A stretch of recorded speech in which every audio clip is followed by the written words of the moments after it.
बाड़ी वाली यानी लैंडलेडी या मकान मालकिन। कैसी होगी ये मकान मालकिन? झगड़ेलू, अत्याचारी या शांत स्वभाव की कोई महिला?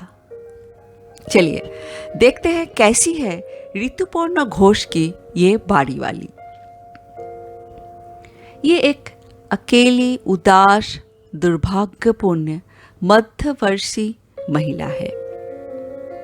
एक बड़ी सी पुश्तैनी मकान की इकलौती वारिस। न हंसी मजाक, न किसी से मिलना जुलना, शायद ही कभी बाहर निकलती है। नाम बनलता। प्रशांत और मालती उनकी केयरटेकर है। शादी से एक रात पहले सांप के काटने से उनकी होने वाले पति की मृत्यु हो जाती है। बस उस हादसे के बाद से बनलता की जिंदगी मानो बहराग और सूना सा हो गया था। पर यह तब बदल जाता है जब वह एक फिल्म निर्माण यूनिट को अपनी विशाल संपत्ति की एक तरफ शूटिंग करने की अनुमति देती है। शूटिंग रविंद्रनाथ टैगोर की चोखेर बाली पर हो रही थी। बनलता ने पहले से स्टोरी पढ़ी थी, यह देखने के लिए कि स्टोरी में कोई वायलेंस सीन तो नहीं जिसके कारण मकान का कोई नुकसान हो सके। वो काफ़ी कंफ्यूज थी। उन्हें रेंट काफ़ी अच्छी मिल रही थी और अभी उनकी फाइनेंशियल कंडीशन उतनी अच्छी भी नहीं थी। फिर जब बनलता चोखेर बाली के निर्देशक दीपंकर से मिली तो उनके बिहेवियर से मोहित हो गई और मकान किराए पर देने को पूरी तरह से मान गए। यहाँ दीपंकर की भूमिका चिरंजीत चक्रवर्ती निभा रहे हैं। बनलता के चरित्र को किरण खेन ने निभाया है, जिनकी वॉइस रीता कोइराला द्वारा डबिंग की गई है और यह बहुत ही अच्छी तरह से सिंक भी होती है।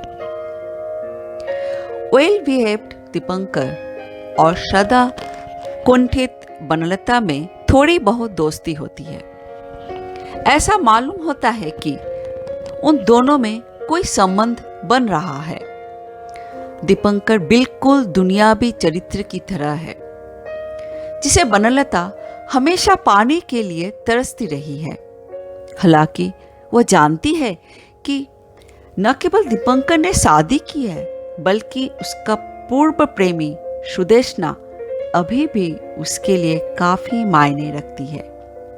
सुदेशना दीपंकर द्वारा निर्देशित चोखेर बाली मूवी में विनोदिनी की भूमिका निभा रही है और सुदेशना और विनोदिनी दोनों चरित्रों में और कोई नहीं बल्कि रूपा गांगुली है, जो B.R. चोपड़ा की महाभारत में द्रौपदी हुआ करती थी। बाड़ी वाली इस मूवी के निर्देशक ऋतुपर्णा घोष बनलता की मानसिक स्थिति को उसी के सपनों द्वारा हमें बहुत ही अच्छी तरह से समझाते हैं। जब वह पुरानी अलमारी से अपनी शादी की इनविटेशन कार्ड पाती है, तब वह सपनों में चली जाती है। बैकग्राउंड म्यूजिक के साथ हल्दी उपचार होते हुए देखती है। तब वह रेड बॉर्डर वाली वाइट साड़ी पहनी होती है और साथ ही होने वाले पति के अंतिम संस्कार के बारे में उनके केयरटेकर प्रशांत से सुनती है।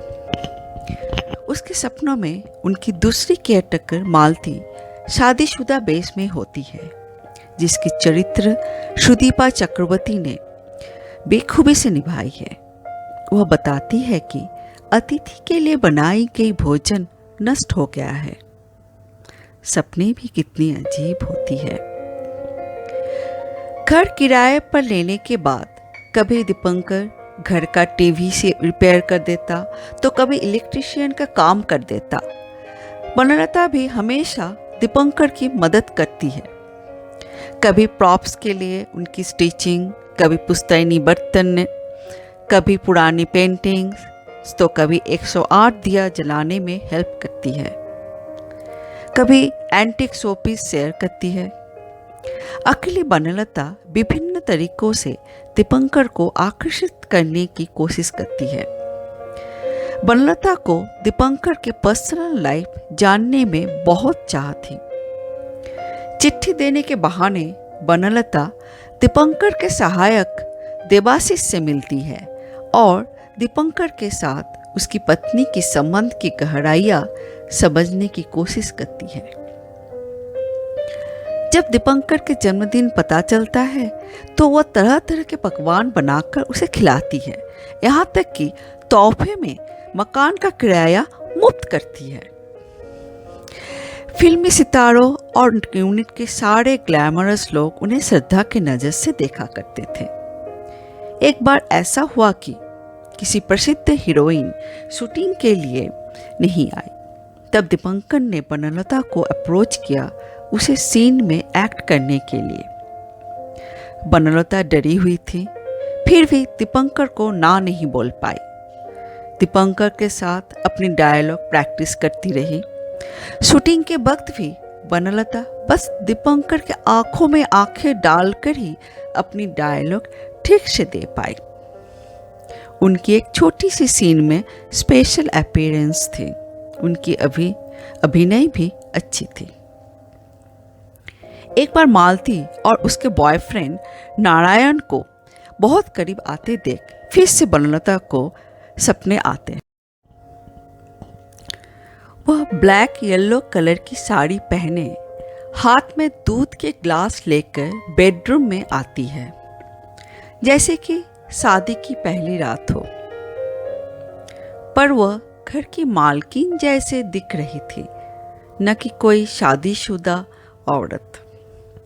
फिर अचानक से वह दीपंकर को देखती है अपने सपनों में, जो दीवार में रंग डालते हुए बनलता को सावधान करता है कि उधर मत जाओ, अभी रंग कच्चे हैं। अचानक सारे रंग गिर जाते हैं, मानो बनलता के मन में आने वाले रंगीन सपनों को रोक रहे हो। साथ ही बनलता के सपनों में हम देख पाते हैं कि दीपंकर नई किताब चोखेर बाली के पन्ने काटते हैं। तुरंत बनलता के फेस पर खून की निशान दिखती है। इस तरह निर्देशक ऋतुपर्णा घोष ने नई नवेली बहू के पहले रात को दर्शाया है। बनलता देवाशीष से दीपंकर और सुदेशना के बारे में पता करती है। सुदेशना ने शूटिंग के दौरान दीपंकर से ब्लैक शॉल ली थी। यह देख सपनों में बनलता भी रात्रि पोशाक में बेड पर लेटी हुई दीपंकर से ब्लैक शॉल की मांग करती है। यह थी बनलता के दीपंकर के साथ अपनी जिंदगी को जोड़ने के सपने।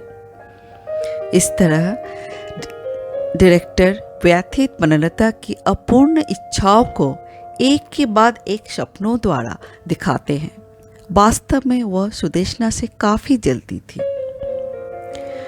शूटिंग समाप्त होने के बाद घर फिर से सूना सूना महसूस होने लगा।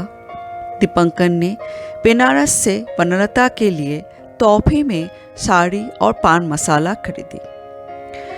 बनलता मन ही मन ये जानकर बहुत खुश हुई कि दीपंकर न अपने पत्नी से मिला न उसके लिए कोई साड़ी खरीदी। लेकिन बनलता के लिए उसने ये सब कुछ किया। दीपंकर को बनलता कलकत्ता के एड्रेस पर चिट्ठी लिखा करती, पर 4 महीनों में 3 चिट्ठियों की कोई उत्तर नहीं आया। फिर उसने देवाशीष को चिट्ठी डाली, पर कोई जवाब नहीं आई। मालती बनलता फिल्म रिलीज होने की अपेक्षा में थे। मूवी जिस दिन रिलीज हुई उस दिन मालती बनलता दोनों बहुत एक्साइटेड थे। मूवी की टिकट बनलता ने खुद खरीदी। निकलने की तैयारी लगभग हो चुकी थी, तभी एक पैकेट आया। उसमें बहुत सारे बनलता की तस्वीरें, देवाशीष का पत्र और मूवी पास थी। चिट्ठी पढ़ते ही बनलता दंग रह गई।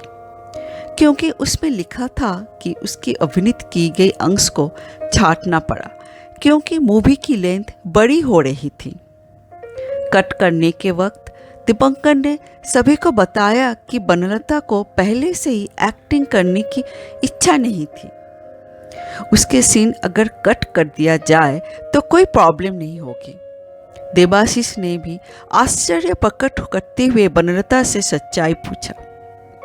यह पढ़ते ही मानो बनलता के ऊपर आसमान एक बार फिर से टूट पड़ी। बेचारी आंसू संभाल नहीं पाई। टिकट खो जाने का बहाना दिखाकर मूवी देखने नहीं गई।